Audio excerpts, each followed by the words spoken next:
So I've just finished work, my client's just left, and I've got my lunchbox that I just had my lunch to obviously save money. But now I've got a few chores I need to do to help me save money when I travel. So I thought I'd take you along. One of my biggest tips on the kind of like, well, it's definitely for the budget when you're traveling overseas, is to have some currency before you get in the country.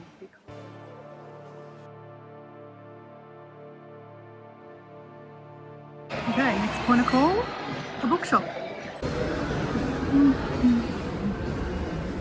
My favourite section, the travel section.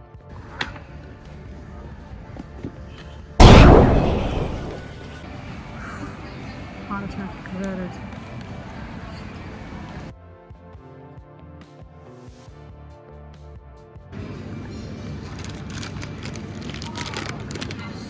Is it overkill or 2 packets?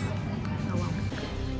Hey, welcome back. I'm Dora, and I am talking about how I've been able to afford to travel to 59 countries and counting. So on the previous video, I talked about how I don't really spend a lot of money at home. I mean, obviously I spend money at home, but I don't buy designer wear clothes, I don't get my nails done, I don't get my fake eyelashes or makeup or hair much done. I'm pretty much all natural. So yeah, I don't spend a lot of money. So and also I've had second jobs, sometimes third jobs. I plan to go for longer trips than just a week away. So that way the flight is still the same amount of money, but I'm going for longer days. But in this video, I'm going to talk about how I do that overseas. Because obviously you do need some money to go overseas. But what do I do overseas that helps me be able to stay longer and travel more often, I guess, so to speak. So what do? So I just want to show you here. I've got some cash ready in the currencies that I'm going to. I'm actually going to 3 different countries next week. It's very exciting. One is a new country I haven't been to before, so I'm very excited about that one. But why am I showing you money like I'm rich and all this stuff? No. The reason why I'm showing you that, because I always have some cash of the native, like the country I'm going to. So one of the things that saves me money is when you go to fly into the airline and fly into the airport, most times if you want to pay for things, of course these days we put on everything on card, but just thinking about that, cards charge you an exchange fee in that country, and then they charge you an exchange fee back home in your own country. So it's double whammy, right? So it is sometimes better to have cash. And look, cash is king. I believe cash is king, okay? So I try to use cash. Always have a mixture of everything, obviously, but if you're going to withdraw money from a teller at the airport, the currency rate is going to be crap. If you go to a currency exchange at the airport, also crap. They're there to make money because there is no competition. You're stuck there. You want money, you will just pay whatever. So I always have a little bit of mullah in the country that I'm going to, so that I don't have to change any money at the airport. I can get the hell out of there. I can pay for a cab or a bus or whatever I need to do to get to wherever I'm going, accommodation. So then I can sort that out later on. So that's a massive tip, super tip. That's what I do. And it saves me money. Another little tip that I've just done, well, I always do, is you can actually get Visa debit cards that don't charge a fee here in Australia. I don't know about other countries, if you're watching this from other places. I'm sure you have something too. But for example, ING, they have a card. It's just a normal everyday Visa debit card. It's your money, but you take that overseas. You let them know that you're going to wherever you're going. You can use that card there, but when you withdraw cash, you're not getting charged in Australia. You're only getting charged for the bank that you used in that country. So you're not getting hit twice. So they're really handy to have. Again, it's your money, why get charged twice? So that works for me. I don't know what you guys do, but yeah, put it in the comments. I mean, I know a lot of people use credit cards these days, but you can't withdraw cash. It'll cost you money. So yeah, that was just one of my tips. But anyway, getting into this one today, we are talking about, I don't spend a lot of money. And what does that mean when I travel? Because obviously, if I'm going to go to Egypt, I'd be stupid to go to Egypt and not spend any money. Like, I can say, oh yeah, I've been to Egypt, but well, I didn't go to the museum and I didn't see Tutankhamun's mummy or coffin in the museum, or I didn't go to the pyramids. I mean, that'd be silly. Like, who's going to fly all the way around the world to a dream bucket list? That was one of my biggest bucket list places, was to see Egypt, to see the massive pyramids, to see Tutankhamun's coffin, and to see Tutankhamun mummied up. It's pretty cool. But yeah, so obviously you're going to spend that money. I mean, regardless, you've got to go to you pay the cost, right? But what I'm saying is, you don't have to spend a lot of money. Like, for example, if I can, I'm going to eat on the street. I love street food. I love trying street food in all the different countries I go to. I mean, obviously you pick your places you go. You don't, go to a little street vendor that has no one there. Probably means that they're not very popular and the food's sitting there for a while. So I generally go to places that, like especially Thailand, very good example. Like, there's lots of people. You can tell the popular vendors because all the locals are flocking there. Go to that one. Easy. And it's cheaper. Like, you buy that same pad thai in the restaurant down the road, it's still cheap in, Australian terms or Western terms, but it's still going to be cheaper to buy it on the street. So street food. Anyway, I've got my book, I've got some notes. So I'm all about balance, baby. Like, if you go to Egypt, you're going to go to the museum, right? It is what it is, and you're going to pay the cost. But I try to spend less money somewhere else, okay? So you could say I'm a bit of an opportunist, okay? Now, what I mean by that is, let me backtrack. I do things on a shoestring, okay?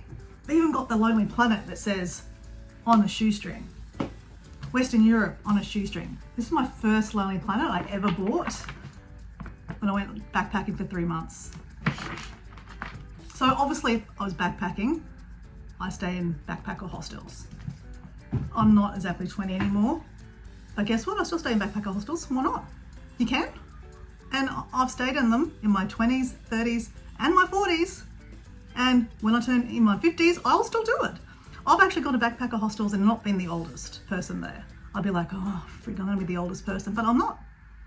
Lots of people still go to backpacker hostels and stay in the dorms. Yeah, I said this is not for everyone. Like I said, these tips that I'm doing that can afford me to go to 59 countries and more is not for everyone.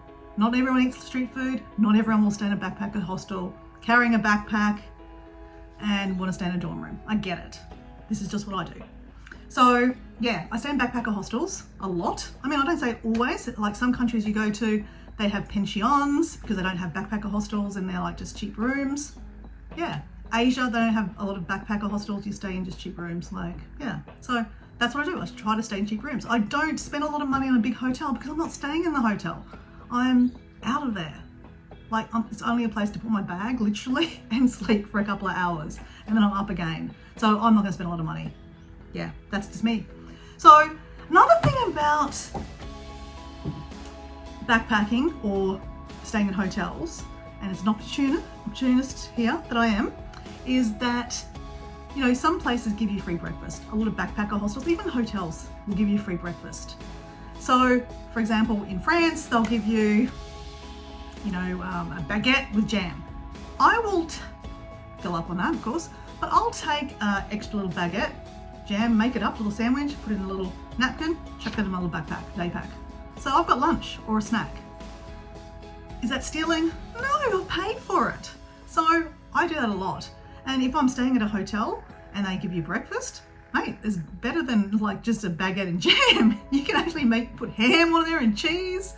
Love that. So it's another way of saving money. You don't have to pay for your lunch or your snacks. Just saying, okay?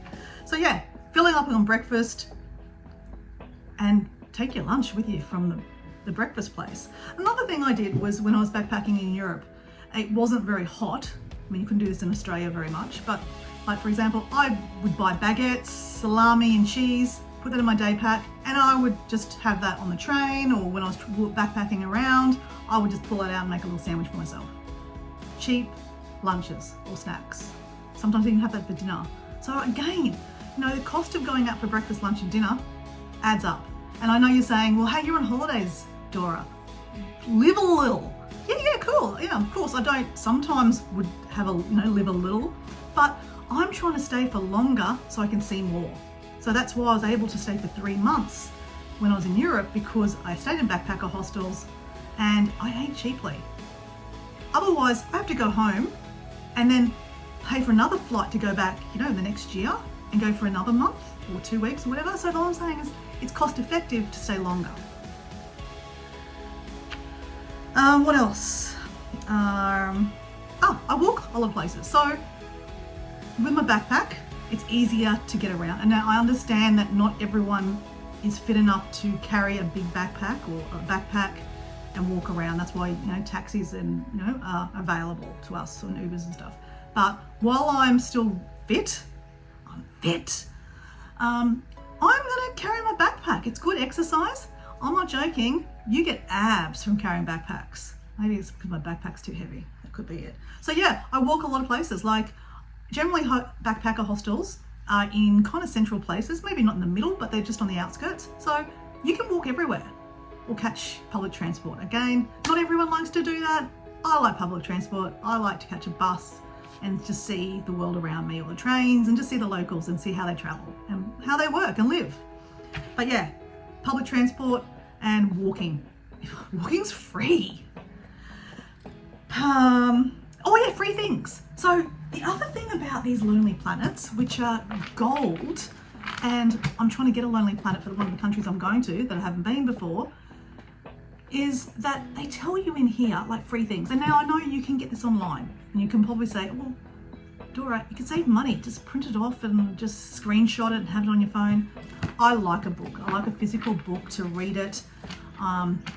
This Lonely Planet has been trashed. I used it so much. I lent it to a couple of friends when they went to Europe.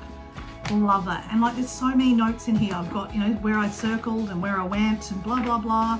But it tells you free stuff you can do, cheaper ways to get around from the airport. A lot of people just turn up to an airport and there's a taxi ramp. So you just simply go to a taxi ramp. There are other ways to get from the airport. It's just they don't advertise it because they want to make money with a taxi. And I'm not saying it's sometimes easier, but yeah, you can catch a bus. Like just recently, you can catch a bus. You can catch a bus from Sydney airport to downtown. I didn't know that myself. And I've been going to Sydney to visit my sister for ages, and I just automatically got on the train. And the train's expensive because it's, the private section of the train the airport section is expensive. It's like $25. Caught the bus, $2.50. Easy. So there are other ways, and I didn't know that. There are other ways. If you ask locals, Lonely Planet, that's what you're paying for, is their local information. It's like a, buy my Lonely Planet. I'm sponsored, I wish. So yeah, I buy the hard copy books. They're good. So look, this has gone long enough, but that's just a little bit more insight to how I travel. Backpack, don't spend a lot of money, look for opportunity for free stuff, steal my breakfast for lunch. Yeah, so anyway, hope you enjoy that. This is day 7, guys. Day 7. 7. Anyway, see you tomorrow.